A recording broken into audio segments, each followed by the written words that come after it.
Assalamualaikum warahmatullahi wabarakatuh. Jumpa lagi di Chicks Channel bersama gue Sky Al-Mukarrom Sitorus, orang biasa yang keren. Cikiciu.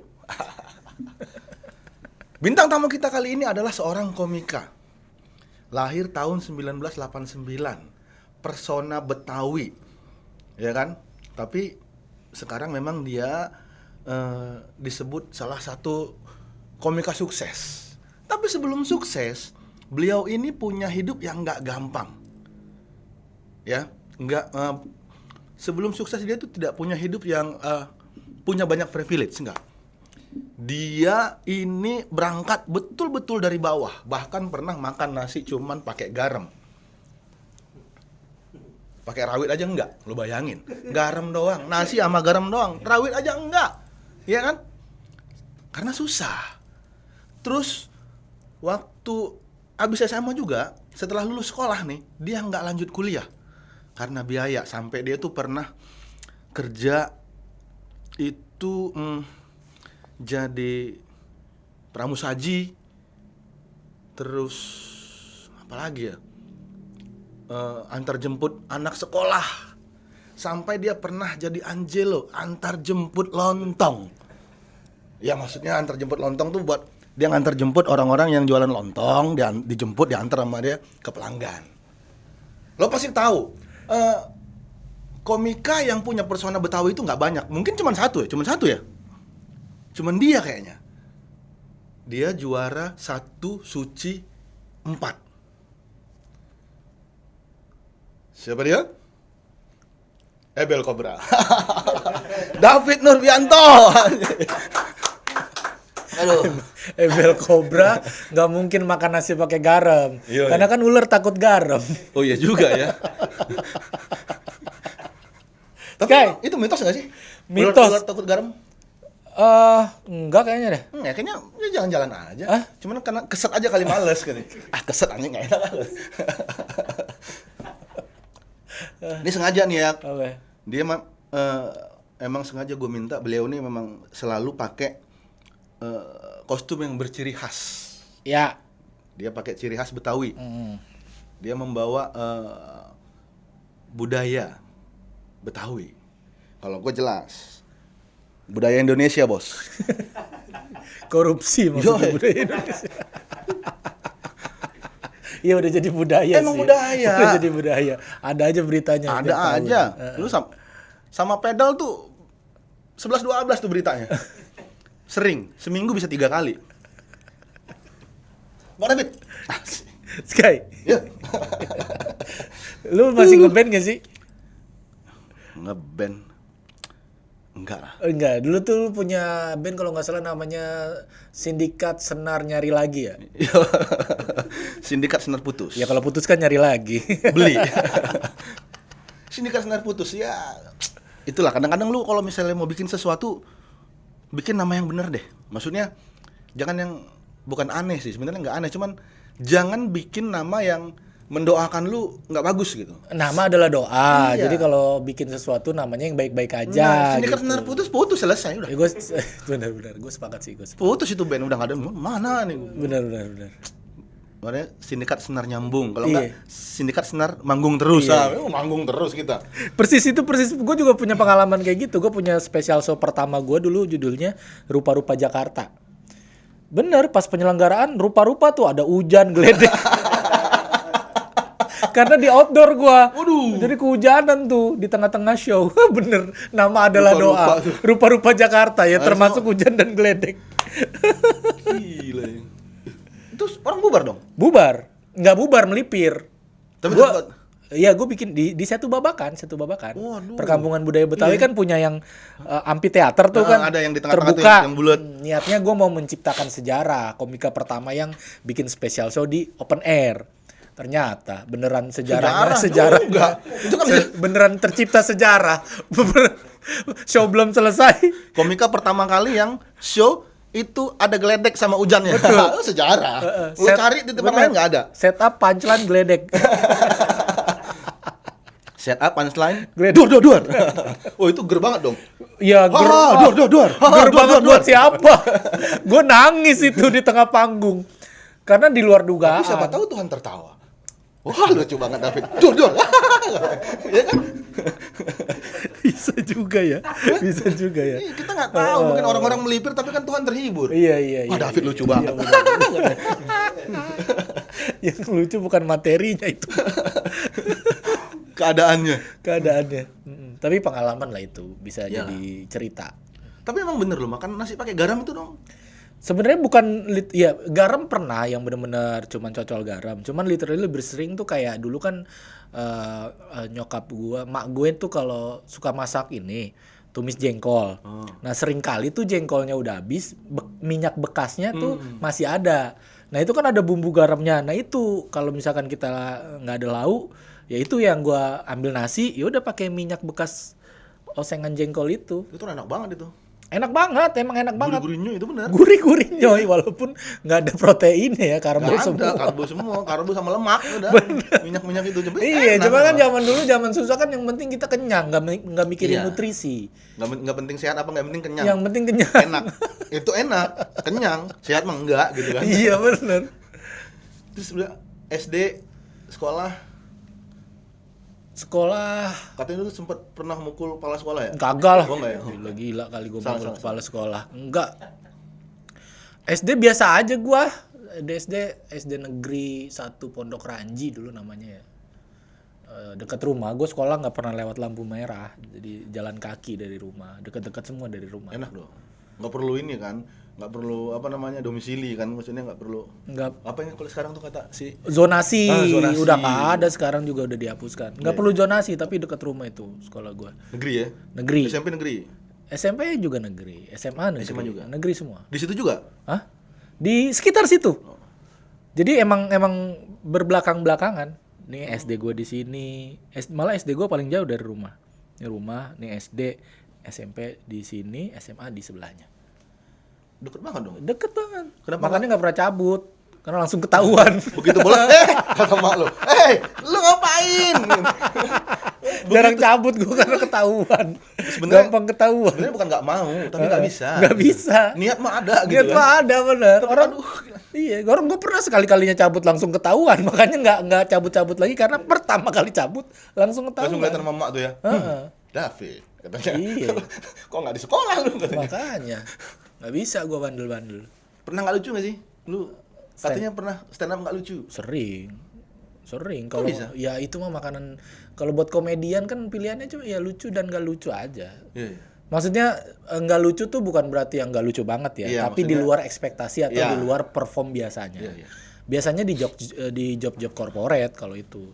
Job-job yang Oh, itu kadang udah sering banget tuh. wah sering banget itu mah makanan Itu sehari-hari. udah yang sangat dihindari sebetulnya sama anak-anak tuh. Bukan Paling- ya paling gimana? takut, bukan dihindari, paling ditakutkan. Iya. Tapi diterima terus. Nggak bisa dihindari karena Iya. duitnya Iya, mantap. iya.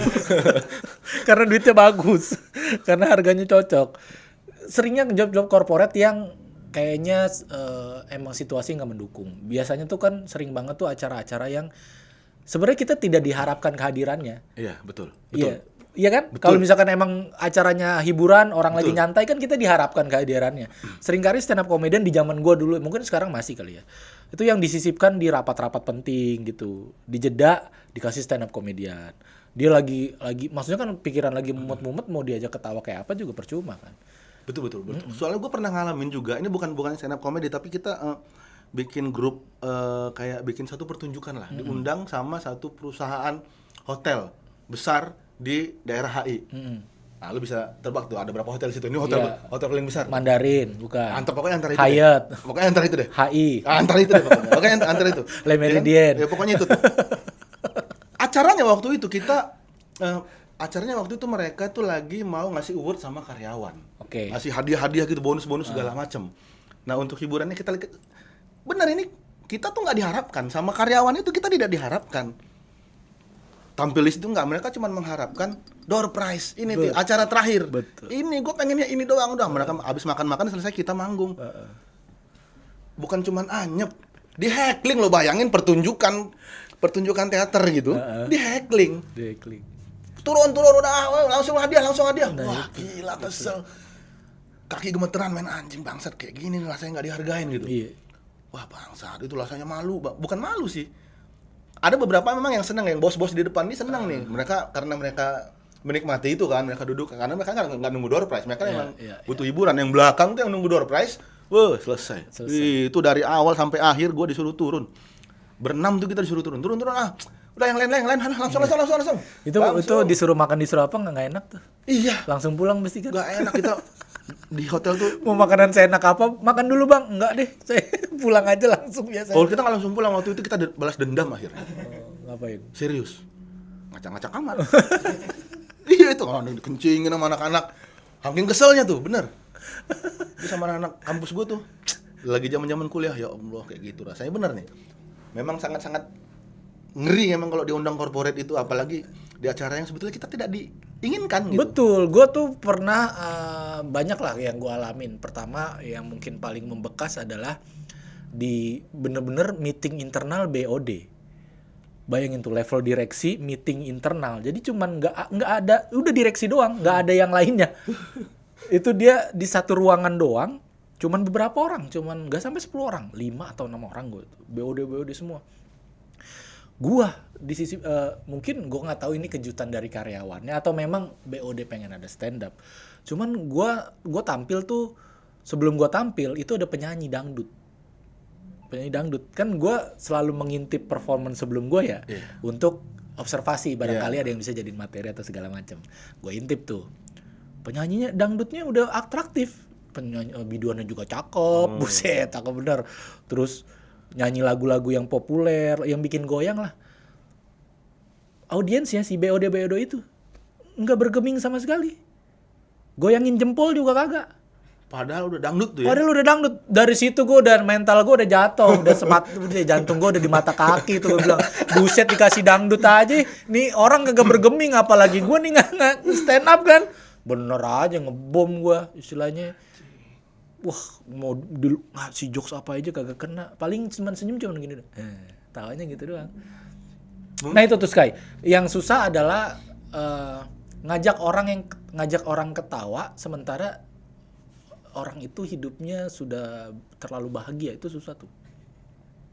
Misalnya? Ya yang level ekonominya selevel BOD itu kan financial freedom gitu. Tapi kan belum tentu mereka bahagia. Iya, tapi duduk uang mereka kan berlimpah. Iya memang sih. Yang gampang ketawa kan yang pengangguran. Tuh, ketawa semua tuh. Ya kan? Yang sehari kerja 3 hari bengong tuh. Iya, pokoknya orang yang punya masalah diajak ketawa tuh enak karena dia rilis stres. Tapi orang yang punya duit, apa masalahnya dia? Ya mungkin nggak, lu ngomong ya nggak mungkin nggak bahagia, tapi mungkin masalahnya dia tuh bukan masalah yang butuh dirilis bisa dengan ditutupi ketawa. dengan hal lain lah. Betul. Healing segala macam. Betul, makanya ya sebenarnya kalau gitu berarti bukan cuma ngajak ketawa yang susah. Ngajak ribut juga susah sebenarnya. Ngapain gua ribut sama lu? Coba kalau pengangguran diajak ribut langsung, ayo gitu. Gua makan susah nih, daripada ini mati pun enggak apa-apa gue katanya ya kan. Nah, mostly job-job corporate gua yang tidak sesuai ekspektasi kayak biasanya gua tampil di festival atau tampil di emang di pasarnya gua ya, yang grassroots menengah ke bawah. Itu ya yang begitu-begitu yang susah tuh, yang levelnya orang kaya banget. Itu ya apalagi situasinya tidak mengharapkan adanya kita. Iya. Biasanya di rapat-rapat penting, itu yang susah untuk mecahin suasananya tuh. Gue bukan berarti nggak ada yang bisa, mungkin ada komika yang jago dan bisa. Tapi menurut gue kalau gue challenge tuh, gue kalau dapet job corporate selalu ekspektasi gue turunin tuh. Nggak mungkin gue bakal sepecah biasanya, nggak, ekspektasi gue turunin. Jadi guanya sendiri nggak berharap pecah banget supaya guanya nggak terlalu kecewa juga. Yang penting ada. Nah, kadang kan cara menikmati komedi juga beda. Orang yang gue bilang tadi, kalau ya secara ekonomi deh, orang yang ketawa sampai ngakak-ngakak banget kan biasanya ngutangnya banyak. Iya benar. Lupa abis itu lagi dia. Oh iya, abis ketawa, gue punya utang. Ya, pokoknya yang orang yang punya beban ekonomi itu biasanya kalau ketawa, sekalinya ketawa ngakak banget karena rilis. Iya benar.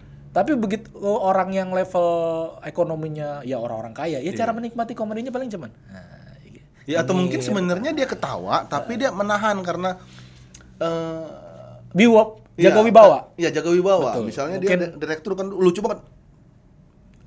Iya. Dia mau ketawa, anjing gua direktur. Iya. Kan cuman gitu bisa doang jadi, akhirnya. bisa jadi. Kan? Nah, Masa yang jadi direktur yang jadi ngakak-ngakak? masalah kalau job corporate, kalau ada direktur atau BOD yang kayak gitu, yang jadi audiens terus dia begitu. Dia pengen ketawa ngakak, tapi dia jaga image, tapi senyum-senyum aja. Nah, yang jadi masalah itu nular ke audiens belakangnya. Karena audiens belakangnya mau ketawa ngakak ngelihat BOD Yo, biasanya. ngeliat bosnya enggak Bos gua Nggak aja ketawa nggak lagi. ketawa ngakak, dia mau ketawa jaim juga, Iya, saling nggak jaga. berani Nggak akhirnya, berani, nggak akhirnya berani ya. lebih tinggi sama Nah, bosnya. korbannya ya kita ini sebagai komika ya. Korbannya ya pengisi acara. Betul, betul. Lu show berapa kali udah punya Spesial. 4 kali. 4. Rentang waktunya nggak setahun sekali sih, jedanya lumayan ada yang cukup panjang juga. Tapi gue udah punya 4 spesial show, Rupa-Rupa Jakarta, Ayah Ikhlas volume 1, Ayah Ikhlas volume 2, terakhir 2024 Dekat dengan Rakyat. Itu tema politik. Ayah Ikhlas volume 1 tuh berarti nggak terlalu kenceng tuh ya. Maksudnya? 1 volume. Iya kan? Bener. Iya, kalau Ayah Ikhlas volume bener. full, itu kenceng tuh. Bener. 1 nggak kenceng. Bener, makanya gue stand up di kuping penonton. Gue bisikin. Itu dong, ceritain dong apa lika-liku lu ketika waktu ngikutin audisi atau enggak pas lagi Di apa pertama kali stand up. di Kompas tuh apa namanya? Suci. Suci. Ya Suci sebenarnya gue ikut Suci karena waktu itu gue ngerasa di industri stand up gue tidak berkembang. Waktu itu kan gue masuk Metro TV dulu kan sebelum Suci. Iya, iya. Di stand up show Metro TV kan.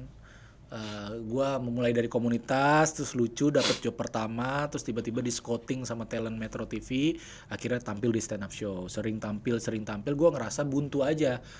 Kok gue sebagai komika kok kayak buntu ya bikin materi itu aja, nggak berkembang. Gue butuh tantangan baru. Nah bertepatan dengan audisi Suci 4 waktu itu, gue ikutan. Nah alhamdulillahnya ya rezekinya di situ. Jadi benar-benar Suci tuh gue tuh butuh challenge gitu. Di-push kan seminggu sekali kan kita harus bikin materi baru kan. Iya benar. Dan Suci pada saat itu juga exposure-nya gede banget. Jadi ngebantu gue untuk mengembangkan sosial media gue, ngebangun penonton gue, followers gue. Itu dari Suci tuh. Followers gue meningkat tuh dari Suci. Berarti persona Betawi lu dari situ apa sebelum-sebelumnya? Enggak, dari pertama kali stand up udah Betawi. Langsung Betawi ya? Betawi. Enggak, bukan umum ya, langsung. Ya awal-awal mula sih gue ya nggak langsung bener. Awalnya gue masih joke telling tuh, gue masih bawain cerita kodian. Pertama kali nyoba tuh, terus ditegur kan sama senior, dikasih tahu kalau stand up tuh bukan joke telling, beda, bukan lu menceritakan kembali jokes yang sudah pernah populer atau anekdot, cerita rakyat dan lain-lain gitu, atau main tebak-tebakan dan segala macam, tapi dari keresahan pribadi, kegelisahan pribadi, atau membawa suara-suara etnis tertentu kayak gitulah, persona kedaerahan dan lain-lain. Nah pas dikasih tahu kayak gitu, gue mikir tuh apa ya, yang paling dekat sama diri gue ya udah gue sebagai anak Betawi yang itu tadi yang tidak punya banyak kesempatan untuk bersaing dengan para suku-suku lain di Jakarta gitu yang istilahnya perantau dan segala macam karena keterbatasan secara ekonomi, keterbatasan secara pendidikan dan lain-lain kayak gitu. Kalau ngomongin Betawi nih, menurut pandangan lu, Betawi itu sendiri secara adat dan budaya ataupun secara secara sosial mungkin gitu, itu pelan-pelan bakal tersingkir nggak sih sama pendatang misalnya? Kayak gue ini kan pendatang nih. Iya. Tersingkir sih enggak. Lama-lama hampir tidak punya ini lagi sih nggak sih gue? Maksudnya Jadi nggak punya apa lagi, nggak punya ciri khas atau iya, maksudnya nggak punya, lama-lama terpinggirkan gitu. Ya Ya kalau ngomongin geografis pasti ke pinggir karena kan Jakarta udah gusuran semua. Iya sih. Rata-rata orang Betawi ada di Depok, Bogor, Tangerang, Bekasi ya kan. Ya kan? Nah, kalau secara geografis pasti ke pinggir karena Cengkareng tuh banyak banget tuh. iya, karena pembangunan masif di Jakarta kan juga banyak mengorbankan tanah-tanah Betawi yang harus ada yang secara sukarela, ada yang secara terpaksa mereka harus tergusur ke wilayah-wilayah penyangga di sekitarnya. Tapi kalau secara budaya menurut gua akan terus ada karena otentik, yang namanya budaya kan pasti otentik ya. Iya. Yang ngebedain lu sama orang lain, lu sama suku lain tuh kan budaya gitu ya. Dan selama keturunan Betawi terus istilahnya mau mengakui kalau dia adalah anak Betawi, dia keturunan Betawi dan budaya yang dipegang Betawi sih harusnya nggak punah sih kalau secara budaya ya. Cuma mungkin kalah populer ya mungkin, tapi punah sih mudah-mudahan enggak ya. Mudah-mudahan enggak. Jangan sampai ada budaya Indonesia yang punah lah. Betul. Kalau ini boleh. Budaya yang ini boleh. Budaya yang punah. korupsi boleh Ini punah. sangat amat dianjurkan sekali untuk punah ya buat kalian itu. Semoga punah ini. Ini kenapa gue pakai ini pakai emas? Karena Ya kan karena emang biasa. Nggak ada koruptor yang miskin, Bos. Sebutkan satu aja. Koruptor yang miskin sebutkan satu aja. koruptor yang miskin. Yang udah ditahan satu aja miskin. Padahal nama penjaranya suka miskin ya. Sebutkan satu aja yang Tapi miskin. nggak ada yang miskin ya. Wah, ada. Isinya nggak ada yang miskin. Nggak ada, Padahal nama penjaranya suka miskin tapi Dia isinya mau nggak di ada yang penjara miskin. 10 tahun, 20 tahun. Sebutkan satu nama aja yang jatuh miskin koruptor. Gua nggak nemu sih di kepala gua. Nggak pernah ada. Nggak pernah ada. Nggak mungkin ada. Mereka habis keluar dari itu bisa nyari kerjaan lagi, bisa dapat kerjaan lagi, bisa jadi anggota dewan lagi, bisa Betul, bisa. Minimal ngurus perusahaan si Anu, gitu Iya. kan. Jadi komisaris di Anu. Iya. Nggak ada yang miskin. Iya, Makanya bener asal. ya. Kayak emas gede. Makanya. Kita ngomongin budaya lagi. Tapi kan ini budaya juga ya. Itu kan ngomongin budaya. Iya, Cuman lebih aman aja mungkin kalau ngomongin budaya ya Iya. beneran ya. Ondel-ondel pinggir jalan. Heeh, itu yang ngamen-ngamen. Ya, menurut lu itu itu melestarikan budaya apa menghancurkan budaya? Mendowngrade lah itu. Ya, Iya, menurut gue juga gitu. iya, mendowngrade itu. Karena gue walaupun bukan orang Betawi, gue juga pelaku lenong Iya. sebenarnya. Ya apa bahasa gampangnya? Menista. Woi, Iya. menista Lu budaya. menistakan ondel-ondel gitu. Benar. Ya, Karena yang gue pelajari, maksudnya waktu gue main lenong gitu kan, waktu gue aktif di lenong tuh sama Ence lu, Ya, sama Ence ya, gitu kan, Ence. gue aktif di lenong itu karena kita belajar tentang Betawi itu tentang ondel-ondel ini tuh dipakai dan dimunculkan tuh tidak di sembarang tempat. betul, sakral nih. Sakral untuk biasanya menyambut tamu-tamu besar. Betul. Ya kan menyambut hari-hari besar, misalnya Ya. kalau misalnya ada apa acara besar, ondel-ondel ditaruh Ya. di depan untuk menyambut. Ini loh gitu. Bukan ondel-ondel jadi minta duit dong, Bang. 1.000, Bang. Makanya. Bang, belum Jadi makan, peruntukannya malah jadi buat nyari duit Iya. ya. Dan yang itu bukan orang Betawi. Yang di dalamnya bukan orang Betawi, Bos. Bukan. Ya maksudnya yang di dalam ondel-ondel kan. Iya, yang di dalam ondel-ondel ngamen itu bukan orang Betawi. Gua kesel tuh maksudnya. Emang lu pernah ngecekin satu-satu? Lu kalau ada yang minta bang, gue buka dulu nih. Terus suruh ngomong kalau Memang suruh nggak- ngomong. Memang nggak gue buka, cuman gua tanya lu orang mana gua. Orang ini Bang, Betawi bukan Bang. Saya mah ini katanya. Iya, iya, iya. Iya, iya. Rata-rata bukan orang Betawi karena kalau orang Betawi yang sadar akan hal itu dia nggak akan ngelakuin itu. Betul, karena harusnya ya ditempatkan di tempat yang layak Dia lah ondel-ondel. paling kalau main musiknya aja mungkin ngamen main musiknya aja sambil jalan itu nggak masalah. Terus sambil bawa ondel-ondelnya gitu. Kadang-kadang ondel-ondelnya jadi buluk gitu. Iya, kotor banget, Iya. nyeker pada nyeker juga yang pada main itu, yang pada minta-mintain duit pada dekil-dekil Padahal gua banget ngeliat kalau kakinya. ondel-ondel di acara besar tuh rapi gitu. Wah, maksudnya pakaiannya bagus Pakaiannya gitu. habis di laundry. Iya. Heeh. Catnya bersih, rapi, nggak ada bopeng-bopeng gitu. Heeh, musiknya lengkap, Iya, alat musiknya lengkap, nggak pakai sound doang. Ini pakai sondong didorong. Iya. Gini-gini. Nah itu sih yang akhirnya mungkin sekarang udahlah pemerintah DKI juga udah bikin aturannya kan, udah jadi perda juga kan itu perlindungan terhadap ondel-ondel. Iya bener. Ya karena ngerusak image budaya Betawi dan mereka nggak sesuai pakem, nggak sesuai peruntukannya. dipakai ngamen itu kan tidak sesuai peruntukannya. Padahal dulu ya ondel-ondel dipakai untuk acara-acara besar, ulang tahun Jakarta, ngarak pejabat dan segala macam itu. Kayak kemarin tuh apa? Menyambut Maria Carey. Iya disambut pakai ondel-ondel ya mereka ya. Dia bingung nggak tuh ya? Ondel bingung, hah? Dia bingung nggak ya pas Kata dia, lihat lah ini kan biasa buat ngamen di Amerika katanya gitu. ngamen sampai Amerika. Keterusan dorong karena dia pakai ondel-ondel kan dia nggak bisa ngeliat kanan kiri ya. Jalan aja begini toto sampai New York. Toto sampai New York nih. New York di gua. Iya tuh nyambut Maria Carey itu kemarin kan ondel-ondel. Nah yang gitu-gitulah ditempatkan di tempat yang memang seharusnya. Dan yang rusak ya itu tadi karena kadang ya mohon maaf ya kita bukannya mengganggu orang nyari duit gitu kan, kalau nyari duit tapi ada yang dirugikan, jangan. memakai simbol-simbol kebudayaan yang harusnya disakralkan kan itu nggak benar juga. Kalau misalnya ada yang bilang kita kan mau nyari duit, berarti kan masa kita nggak boleh coba lu pakai patung, ya kan lu pakai baju kostum gitu kan patung. Ya kayak anggaplah kayak ondel-ondel gitu tapi kostumnya ormas, loreng. Terus lu ngamen, berani nggak lu?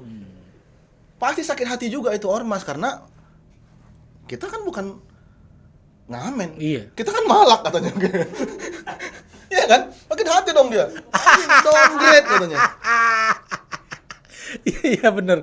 Ya intinya jangan memakai simbol-simbol yang sudah ada. Iya, jangan pakai simbol-simbol yang udah ada. Apalagi simbol budaya yang memang sedang dilestarikan gitu. Ya kalau mau ciptakan sesuatu yang baru kayak manusia silver. Kita kan nggak pernah marah sama manusia silver karena silver kan budaya mana? Budaya Fantastic Four paling silver kan. Silver. Bukan budaya kita, budaya Amerika, Bos. Manusia silver kan nggak ada yang marah karena emang nggak menistakan siapa-siapa nih manusia silver ini kan. Itu budaya MCU. Budaya Marvel. Budaya Marvel itu bukan budaya kita. Iya. Apa ya bikin satu hal yang baru lah. Jangan merusak yang ada. Jangan menurunkan image yang udah ada. Iya, gitu. boneka mampang kan kita juga nggak protes karena kan. Iya, karena bukan budaya kita. Gitu. Iya. Maksudnya nggak ada yang tersinggung. Tidak ada satu daerah atau kelompok yang menggunakan itu gitu. Iya, kan? memang itu mah hasil kreasi aja, kreativitas orang untuk nyari duit. Boneka mampang. Itu juga yang kayaknya yang pengamen yang di ondel-ondel tuh kayaknya yang di dalam. Yang mana? Boneka mampang. Kalau orang mah bisa siapa aja Bang Sky. Kita nggak tahu ya. Kan nggak tahu. Jangan-jangan emang ada kepalanya itu. Masa orangnya dia doang yang ondel-ondel. Siapa tahu dia kreatif kan. Wah, gue sampai bikin boneka mampang aja. Begitu kita bilang manusia silver, dia jadi manusia silver juga. Dia juga ternyata. Enggak lah. Ya mudah-mudahan itu ya di daerah gua masih banyak sih ya di Tangerang, di daerah pinggiran tuh kan masih beredar tuh ya. Ya mudah-mudahan terutama pelakunya ya paling tidak tahulah bagaimana ondel-ondel itu sangat dijaga sama masyarakat Betawi sebagai sebuah simbol budaya gitu, bukan cuman alat buat nyari duit. Betul. Apalagi ketika dipakainya itu banyak pakam-pakam yang dilanggar seperti kebersihan, kerapian, kesesuaian musik, alat musik dan segala macam kayak gitu. Iya bener. Nanti kalau misalnya lu ketemu kayak gitu, lu tanya deh, lu dari mana ya? Pasti bukan Betawi. Percaya sama gue. Kadang seringnya Bang ketemu gitu pas kita lagi makan pecel lele. Kan gak enak nanyanya gue. Lu dari mana gitu padahal lele tahu masih di mulut. Lu dari mana? Keseringannya kan kita lagi di pecel lele tuh, kang ondel-ondel kan. Pecel lele nongkrong ngopi pun ngopi Starling. Iya, dia lewat segala macam. Ya kadang ya kalau gue sih ya karena gue orang Betawi yang menghormati budaya gue, jadi gue tidak menegur dan memarahi, tapi gue cara menghormatinya dengan cara kalau mereka minta ya nggak gue kasih gitu. Itu bukan menghormati. Ya itu Ya nggak, kalau gue ngasih kan berarti gue support. Oh iya benar. Bisa juga benar. Iya. Mau marah juga ya kayak ya. Janganlah marah gitu. Janganlah marah juga gitu. Mungkin orang juga kan nyangkanya gimana. Gak usah dikasih duit, benar. Biar supaya kita tidak support. Kalau nggak ada yang ngasih kan mereka ini gagal, nggak boleh ini, nggak bagus pakai ini, nggak ada duitnya ternyata gitu. Ternyata nggak enak ya nyari duit pakai ondel-ondel gitu, gerah doang misalkan. Gerah doang. Akhirnya mereka cari yang lain, manusia silver. Lebih gampang memang ngecatnya, mandinya susah lu. Ya gitu dah. Terus sekarang sibuknya apa sih? Film udah banyak katanya film. Lumayan. Jadi gua pas terakhir habis special show 2024 dekat dengan rakyat itu memutuskan untuk ngaso dulu lah dari stand up. Pengen sesuatu yang baru. Nah, alhamdulillahnya dapat pekerjaan tuh di film.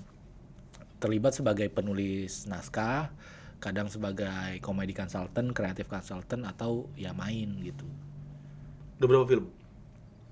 Dari pas ini total keseluruhan gue Total terlibat. keseluruhan. Oh, dari Yang lu main deh, yang lu main berapa film? Oh, kalau yang gue main sih 10 lebih ya. 10. 10 Yang lebih. lu tulis Yang gue tulis 2, sebagai comedy consultant, 5 apa 6 gitu. ada yang lagi lu tulis nggak? Ada yang lagi gue tulis ada itu memang target gue di tahun depan untuk punya film dengan gue sebagai penulis naskah dan sebagai sutradaranya. Target gue di 2026 ya. Mantap. Iya, masih cari portofolio dan belajar sama sutradara senior sih untuk bisa gue berani dan siap bikin film sendiri. Pure komedi apa komedi drama? Drama komedi crime, kriminal ya. Tapi soalnya beberapa kan teman-teman komika juga kan udah bikin film yang walaupun komedi tapi dramanya masih kental gitu. Maksudnya dramanya ada gitu, sedih-sedihnya. Iya, tapi kalau gue kayaknya lemah ya untuk bikin drama gitu.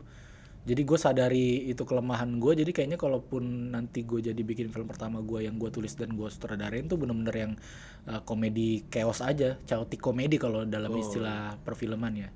Komedi chaos aja yang kayak film-film Thailand gitu, film-filmnya Stephen Chow gitu. Iya. Ya ada dramanya tetap disisipkan gitu, tapi yang mungkin tidak terlalu jadi inti dari cerita gitu. Mantap tuh. Apa? 30 menit? Ah, baru 30 menit. 30 menit. Buset. Udah gini aja dulu. Kalau ngajak ngobrol orang Betawi mah 3 jam. Iya. Lo kalau kita mah kalau istilahnya kita mah jonjon tuh kayak senggang gitu. Yoi. Jonjon banget kita mah kalau Jonjon jam segini. banget. Hah? Tinggal tapi air putih. Iya, hidup apalagi sih yang dicari kan kalau bukan ngobrol sama orang ya enggak? Udah gini udah kayak nyasar kenceret tau gak gini aja deh. Santai aja. Santai aja, slow. Lu punya idola nggak di stand up comedy? Nah, menariknya gini nih. Gue berangkat pertama kali stand up, gue tuh nggak tahu apa itu stand up. Gue belum pernah nonton stand upnya sama sekali. Begitu pas nyemplung. Jadi gue nggak punya idola tuh. Yang gue idolakan justru malah ya pelawak-pelawak konvensional ya. Pelawak, ya kalau dari Betawi ya lenongan kayak Bang Haji Bokir, Bang Haji Bolot, Bang Haji Maling gitu-gitu. Kalau komika gue nggak bisa bilang idola tapi mungkin Yang lu kagumi aja berarti? Iya, gue kagum ya sama Panji gitu. Yang lu paling respect abangku gitu lah, Panji lah. Ya, Panji lah yang kenapa gue kagum karena ya dia konsisten, dia personal brandingnya bagus gitu dan dia sadar betul kekuatan dirinya adalah jualan stand up komedinya dia gitu. Sampai kemarin terakhir kan Mens Rea tuh 15.000 penonton di Indonesia Arena kan, menurut gue itu pencapaian yang patut diekor, maksudnya diikuti lah gitu bener. Caranya dia untuk bagaimana ngebangun orang bisa beli tiket semahal yang dia jual gitu Dan sold out gitu. dan sold out kayak gitu sih. Itu yang gue kagumi sih. Keren sih, dia salah satu komika yang special show-nya itu ditunggu-tunggu, ya kan? Selalu ditunggu-tunggu. Dan orang tuh berebut untuk jadi openernya dia. Iya, Mau dibayar berapapun orang mau, karena bukan masalah bayarannya nih, tapi impact-nya. betul. Karena kalau udah jadi openernya dia itu udah pasti, apalagi kalau pecah selesai lu, sono-sononya udah selesai lu. Bener, karena Lu udah tinggal ditonton nunggu sama aja. penontonnya dia kan. Karena orang langsung jadi tahu tuh. Lu pertama kali open mic, lu maksudnya yang dalam pikiran lu apa nih? Ah, gua maju nih, apa sih nih? Lu maju gitu. Iya, kayak gitu. Kayak dulu kan gue Apa namanya? Begitu ke komunitas BTS Lu ya di dulu. mana tuh? Lu di mana? BTS Oh, BTS. BTS yang di Bintaro Tangerang Serpong itu dulu jadi di mana? Di one, sektor one, 1. one apa? Kopi Tofi sektor yang 1. yang di Coffee Toffee. Kopi Tofi sektor 1. One stop apa dulu nah? One stop. Itu yang banyak distro yang ada tendensis. Heeh. Iya itu di jalanan itu sektor 1. Sama Igun ya siapa? Digun. Digun, ya kan? Iya sama Digun. Oh iya, gua pernah di situ tuh, gua pernah. Iya, Sindikat pernah di situ. Iya pernah. Kan gue pernah ketemu lu juga di situ. Sama almarhum Digun ya. Heeh. Nah pertama kali ya gitu punya perasaan. Kadang perasaan pengen nyoba itu muncul ketika itu justru ngelihat bukan yang lucu, tapi ngelihat yang nggak lucu. Kan di open mic banyak banget yang nggak lucu kan? Iya benar. Iya. Karena kalau begitu ngeliat Begitu dia ngeliat lucu kita semua kita jadi dog. tegang tuh kayak begitu ngeliat yang nggak lucu kita jadi ngerasa kayaknya gue bisa lebih lucu dari dia nih gitu. Walaupun nggak lucu, ada temennya. Ada temennya betul. Dia aja nggak kedapet ketawa masa gue nggak berani sih gitu. Iya benar. Gitu dan benar pas nyoba nggak lucu gue. Itu pertama kali tuh ya. Keringet dingin bingung. Tapi minggu depannya nyoba lagi dong. Nyoba lagi justru ada rasa penasaran di situ pengen bener-bener nih naklukin penonton gimana sih gitu. Tapi alhamdulillah ya. Memang di situ jalan ya. Habis itu ikut Betul. habis kompetisi jalan tuh semua berubah. Berubah. Titik balik lu ngerasain titik balik tuh di mana? Iya pada saat Kompetisi apa pada saat juara atau apa sebelumnya emang lu udah ngerasa sebelumnya kan karena gue udah ngerasain industrinya dan gue udah merasakan ya industri ini menjanjikan ya karena kan setiap taping di Metro TV juga kan dapat duit segala macam, ada job corporate juga dapat duit gitu dan segala macam. Tapi yang gue ngerasain titik baliknya ya begitu gue kenal stand up itu aja itu sendiri di hidup gue pribadi ya. Karena sebelum kenal stand up tuh gue kayak hidup nggak punya tujuan, kayak hidup tuh pasrah sama takdir yang gue jalanin aja gitu. Kayak pasrah sama nasib lah istilahnya ya. Ya tadi kan di highlight ya gue lahir di keluarga yang bukan orang kaya, tidak punya privilege, sekolah cuman bisa sampai SMA, nggak bisa kuliah karena nggak punya biaya, nyari kerja juga dengan ijazah SMA pada saat itu levelnya apa sih ya, pramusaji, pramuniaga, sales dan lain-lain. Itu kan di itu gue ada di fase yang dimana gue pasrah sama nasib. Artinya ya udahlah emang ini gue terima aja nih nasib gue mungkin jadi kayak gini gitu. Gue juga nyari duit aja hanya untuk gue sehari-hari dan untuk keluarga sehari-hari, bukan untuk pengen jadi siapa gitu, bukan untuk pengen ada di level pekerjaan manajer dan lain-lain, karena sadar diri aja ya ijazah gue SMA dan segala macam. Nah pada saat kenal stand up gue ngerasa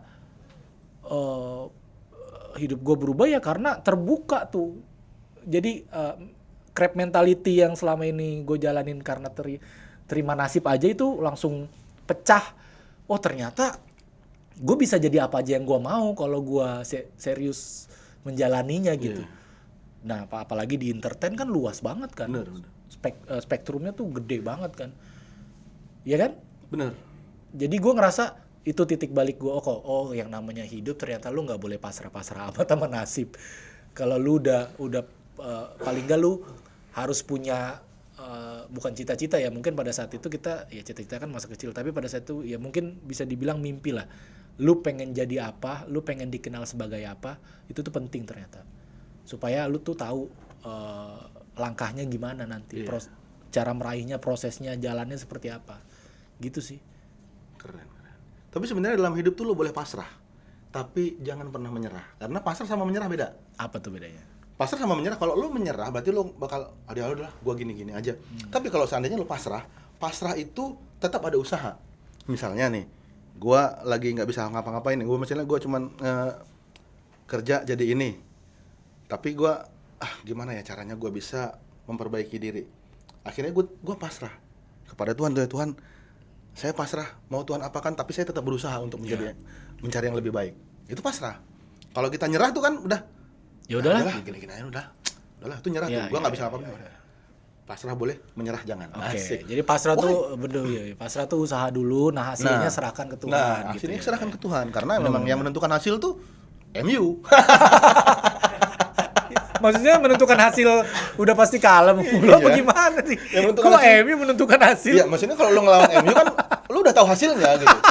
Lu klub apapun kalau ngelawan MU udah tahu hasilnya. Tenang, yang menentukan hasil tuh MU bukan kita. Tenang aja lu. adalah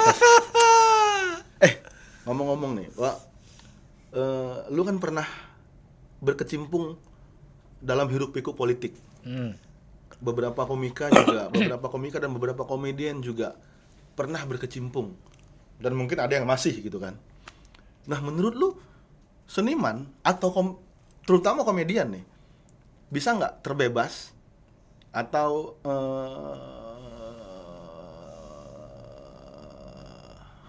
Innalillahi wa inna ilaihi raji'un.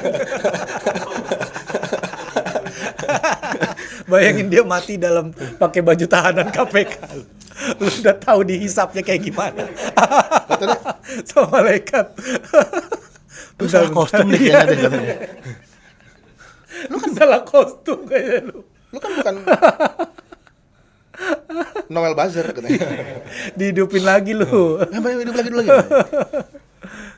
Nggak, maksudnya bisa nggak sih terlepas dari Image atau apa? bukan image, bisa nggak sih independen atau lepas dari dunia politik gitu maksudnya? Jauh dari silke. Ya ngelawak aja maksudnya gitu kan. Iya. Iya kan? Heeh. Ya udah lu fokus ngelawak aja. Sebenarnya bisa sah, itu mah pilihan hidup aja. Iya. Cuman menurut gua akan tersiksa karena sejauh lu percaya komedi adalah soal kegelisahan, keresahan, itu nggak mungkin lu nggak ngomongin kondisi politik negara sih. Setuju nggak menurut gue? Setuju. Kalau lu bisa kuat dan tersiksa tidak ngomongin itu sih salut. Setuju. Karena ya ibaratnya gini, lu tahu lu tahu kondisi negara seperti apa, banyaknya korupsi segala macam dan lain-lain. Tapi ketika lu tahu, lu nggak bisa ngomongin, itu tersiksa menurut gua. Jadi mending nggak tahu sekalian, mending kita buta sekalian, goblok sekalian nih kita nih, apatis sekalian, bodoh amat sekalian. Gue mikirin perut gue aja lah, makan sehari-hari gue aja, politik mau siapa ke presidennya nggak ngaruh sama gue. Mending begitu ketimbang lu paham dengan akal sehat lu, dengan kewarasan lu, dengan nalar lu paham kondisi politik seperti apa, ada yang nggak bener nih, ada yang tidak sesuai. Lu tahu tapi lu nggak omongin, itu tersiksa banget sih menurut gue. Bener. Lu tahu. Iya. Gue tahu nih tapi aduh gue nggak bisa ngapa-ngapain, tersiksa kan. Aduh gitu, denger berita, baca berita, aduh iya kan. Tapi karena lu komedian, lu terbiasa membawakan kegelisahan dan keresahan, itu udah otomatis lu omongin sih, entah itu di konten atau itu di stand up lu, itu udah pasti lu omongin. Mau sedikit mau banyak pasti ada deh rasa-rasanya pengen ngomong ini. Malah kadang nggak ketemu lucunya hanya karena gue kesel aja, ya kan? Itu kan bagian dari refleksi diri ya maksudnya. Iya kan? Bener. Tapi kalau misalnya komedian yang berpihak itu, menurut lu? Berpihak. Maksudnya komedian itu berpihak misalnya sama ya lo tau lah yang sekarang lah gitu maksudnya. Enggak, gini konteksnya apa dulu nih. Menurut gua kalau konteksnya adalah pemilu atau pilpres, keberpihakan itu kan hak asasi. Itu satu. Keberpihakan hak asasi. Yang kedua adalah selama itu membawa nilai-nilai yang selama ini lu perjuangkan, kan nggak apa-apa juga. Bener kan? Iya. Sangat benar.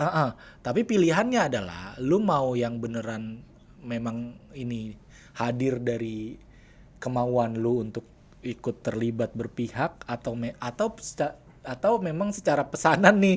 Ada transaksional dan segala macam yang ketika ya gue mah nunggu ada yang bayar aja baru mau kesini, baru mau kesono. Kalau enggak mah ya gue apatis aja, gue mah kanan kiri oke aja, gue mah masa bodo amat aja. Kalau ditawarin nama dua-duanya ya gue cari yang lebih gede dong. Nah itu kan berarti emang dari awal niatnya kan emang untuk ya motif ekonominya kan ada kan. Tapi kalau dalam konteks lu memang selama ini tidak menghamba tapi lu suka sama gagasannya, ide-idenya, dan lu ngerasa cocok, menurut gue sah-sah aja untuk berpihak. Kayak gitu. Itu dalam konteks pemilu ya. Tapi ketika memang sudah terpilih jadi presiden, kita balik lagi jadi orang awam, kita balik Bener. lagi jadi warga biasa. Bener. Kita balik lagi jadi warga negara Iya. yang semuanya harus kita kritisi. Yang harus melihat, memantau dan mengkritisi nih kinerja pemerintah. Nah iya kan Siapapun ada kita betul sebenarnya. kan itu kita dilindungi undang-undang kan untuk Iya, sebenarnya apalagi kayak teman-teman komedian gitu, teman-teman yang influencer gitu, yang suaranya atau enggak paling tidak kehidupannya banyak dilihat orang-orang gitu kan, paling enggak harus bisa ngasih masukan atau ngasih pandangan yang baik gitu buat bagaimana cara kita mengkritisi pemerintah gitu, bagaimana cara kita menghadapi hiruk pikuk negara yang gitu-gitu aja gitu maksudnya kan. Sebenarnya nggak berubah-ubah masa umum presidennya. Itu lagi masalahnya. Mangkrak korupsi, mangkrak Proyek. mangkrak korupsi, proyek mangkrak korupsi. Iya.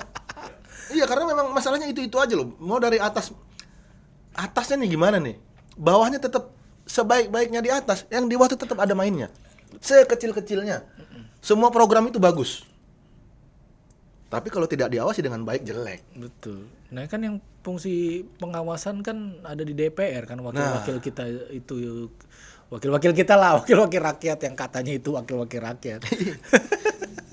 Gitu. Jadi ya emang bener-bener apa ya?